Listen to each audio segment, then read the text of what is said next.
Hello friends, நான் அஸ்வின் பாபு. இன்னைக்கான வீடியோல என்ன பார்க்க போறோம்னு பார்த்தீங்கன்னா, கொஞ்ச நாளைக்கு முன்னாடி நான் ஒரு வீடியோ அப்லோட் பண்ணியிருந்தேன். அதில என்ன சொல்லியிருந்தேன்னா, யுஎஸ்க்கு ஈரான் சைட்ல இருந்து சில கோரிக்கைகள் முன் வச்சு ஒரு ப்ரப்போசல் அனுப்பப்பட்டது.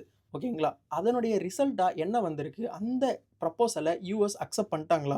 அந்த என்னலாம் சொல்லியிருக்காங்க? யுஎஸ் எதனால அத அக்செப்ட் பண்றாங்க? எதனால அக்செப்ட் பண்ண மாட்டேங்கிறாங்க? இதெல்லாம் பத்தி இன்னைக்கான வீடியோல டீட்டெயிலா எக்ஸ்பிளைன் பண்ண போறேன். பட் அதுக்கு முன்னாடி இந்த மாரி ரெகுலர் வீடியோஸ் நீங்க பார்க்கணும்னா சப்ஸ்கிரைப் பண்ணிட்டு வீடியோ அப்படியே கன்டின்யூ பண்ணுங்க. டெய்லி வீடியோ போஸ்ட் பண்ணுவேன். இன்னைக்கான வீடியோல மெயின் திங் வந்து இந்த ப்ரப்போசலுடைய ஆன்சர் யுஎஸ் சைட்ல இருந்து என்ன வந்திருக்குன்றது தான் இருக்க போது. ஓகேங்களா? ஃபர்ஸ்ட் திங் இதுக்கு முன்னாடி நான் ப்ரப்போசல்ல என்ன இருக்குன்னு ஷார்ட் நோட்டா சொல்லிடுறேன். ஃபர்ஸ்ட்டு யுஎஸ்க்கும் ஈரானுக்கும் போய்க்கிட்டு இருக்க இந்த பிரச்சனை ரொம்பவே அதிகமாகிக்கிட்டே போயிருக்கு. மத்த எல்லா நாடுமே வந்து இதனால ரொம்ப பாதிக்கப்பட்டுட்டு இருக்காங்கன்றது தான் உண்மை. ஓகேங்களா? ஸ்ட்ரெய்ட் ஆஃப் ஹார்மஸ இவங்க ஈரான் மூடிட்டாங்க. நீ மூடுனனா உனக்கு அப்புறம் நானும் மூடுவேன் அப்படின்னு சொல்லிட்டு யுஎஸும் ஒரு ஸ்டாண்ட் எடுத்து அத பண்ணிக்கிட்டு இருந்தாங்க.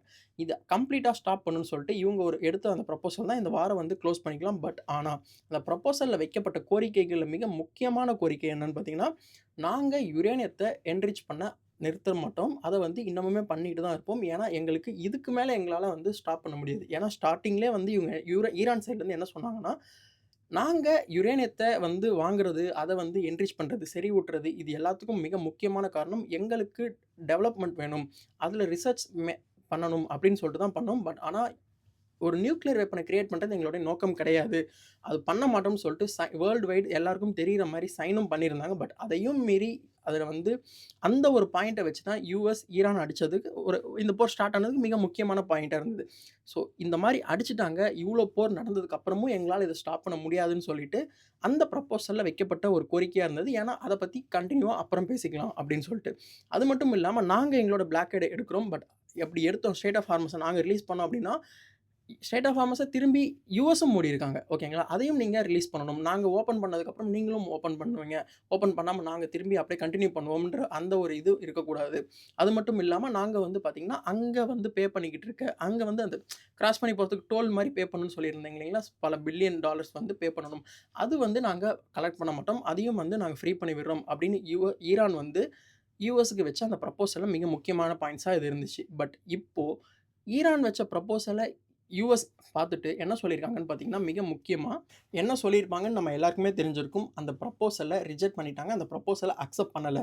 இத்தன நாளா வந்து யுஎஸ் வந்து இறங்கி வந்துட்டு இருந்தாங்க. இந்த இஷ்யூவ வந்து நாங்க குளோஸ் பண்ணிட்டோம். வார் வந்து முடிஞ்சிருச்சு. எங்கள விட்டுருங்க அப்படின்னு யுஎஸ் சைட்ல இருந்து சொல்லாம சொன்னாலும், இத்தன நாளா ஈரான் சைட்ல இருந்து என்ன பண்ணிட்டு இருந்தாங்கன்னா, வார்லாம் இன்னும் முடியல. நாங்க இன்னுமே ரிட்டாலியேட் பண்ணுவோம். உங்களோட பயங்கரமா ரிட்டாலியேட் பண்ணுவோம்னு இந்த சோசியல் மீடியாலாம் பயங்கரமா வந்து ஒரு ஃபைட்டே போயிட்டு இருந்துச்சு. வார் வந்து அங்கேயும் போய்க்கிட்டு இருந்தது. அதுக்கேத்த மாரி ஈரான் வந்து தாக்கு பிடிச்சாலும், சோசியல் மீடியாலயும் பயங்கரமா அவங்களோட கமெண்ட்ஸ் தான் மோஸ்ட்லி வந்து ஃபேமஸ் ஆகிட்டு இருந்துச்சு.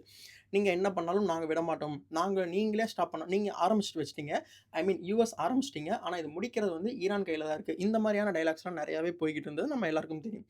பட் ஈரான் சைட்ல இருந்து நாங்களும் வந்து ஸ்டாப் பண்றோம் அப்படி சொன்ன ப்ரப்போசல யுஎஸ் வந்து ஸ்டாப் பண்ணி அத வந்து அக்செப்ட் பண்ண மறுத்திருக்காங்க. இது ஈரானுக்கு மட்டும் தான் இஷ்யூன்னு பார்த்தீங்கன்னா, கண்டிப்பா கிடையாது.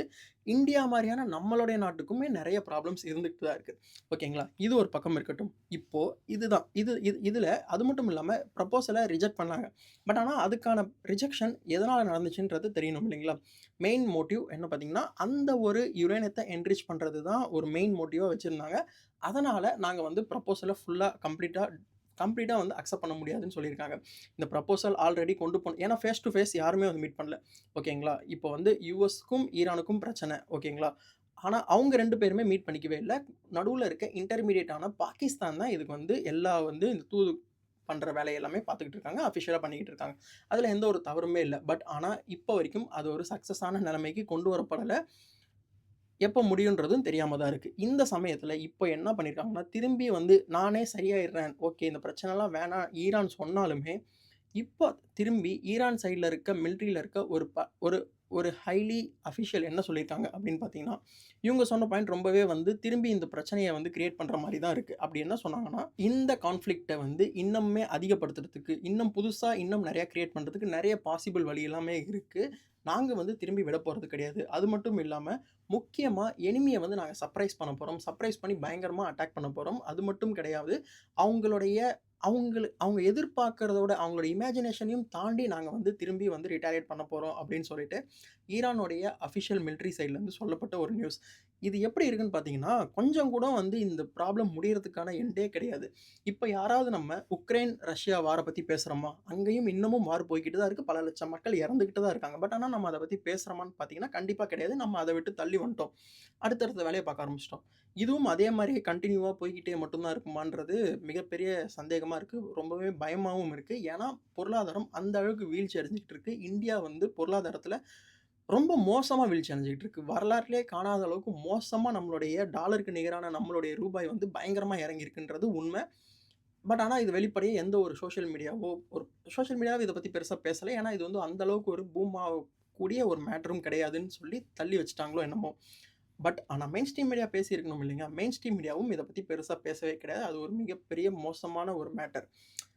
இது தெரிஞ்சுக்கணும். மக்கள் தெரிஞ்சுக்கிட்டா தான் அடுத்து என்ன பண்ணணும்? தன்னுடைய எக்கனாமிக் டெசிஷன எப்படி எடுக்கணும்னு சொல்லிட்டு மக்களுக்கு தெரிய வரும். இது ஒரு முக்கியமான பிரச்சனை. எல்லாரும் பேசி ஆக வேண்டிய ஒரு மேட்டர். ஸோ இன்னைக்கான வீடியோல இத தான் வந்து உங்க எல்லாருக்கும் ஷேர் பண்ணணும்னு ஆசைப்பட்டேன். ஷேர் பண்ணிட்டேன். நெறைய அப்டேட்ஸ் வந்துகிட்டே இருக்கு. ஒரு வாட்டியும் வந்து ஒவ்வொரு நாளுமே வந்து இந்த வார் இன்னைக்கு முடிஞ்சிரும், நாளைக்கு முடிஞ்சிரும்னு சொல்லிட்டு ஒவ்வொரு வாரத்தில ஒரே வாரத்தில சொன்னாரு. ட்ரம்ப் சொன்னாரு. இந்த வார் ஸ்டார்ட் பண்ணி ஒரே வாரத்தில என்னால முடிக்க முடியும்னாரு. ஆனா இப்ப வரைக்கும் பார்த்தீங்கன்னா, மோர் தென் 60 டேஸ் தாண்டி போய்க்கிட்டு இருக்கோம். இந்த வாரம் கொஞ்சம் கூட முடியிற மாரியான ஒரு "இப்ப முடிஞ்சிரும்ப்பா" அப்படின்னு யாராலுமே சொல்ல முடியாத கட்டத்துக்கு தான் போய்க்கிட்டு இருக்குன்றது தான் உண்மையான விஷயம். ஸோ, இன்னைக்கான வீடியோல இதுதான் நான் எக்ஸ்பிளைன் பண்ண நெனச்சேன். உங்களுக்கு இந்த இன்ஃபர்மேஷன் ரொம்ப தெரிஞ்சிருக்கு. இந்த வீடியோ உங்களுக்கு புடிச்சிருக்குன்னா, ஷேர் பண்ணுங்க, லைக் பண்ணுங்க. இந்த வார் கண்டிப்பா முடியுமா? முடியாதா? இல்ல அப்படி முடிஞ்சா எப்ப முடியுன்றத கமெண்ட் பண்ணுங்க. நானும் உங்களுடைய மைண்ட்ல என்ன போயிட்டு இருக்குன்னு தெரிஞ்சுக்கிறேன். ஓகேங்களா? நெக்ஸ்ட் வீடியோல பார்ப்போம். Thank you. பாய்.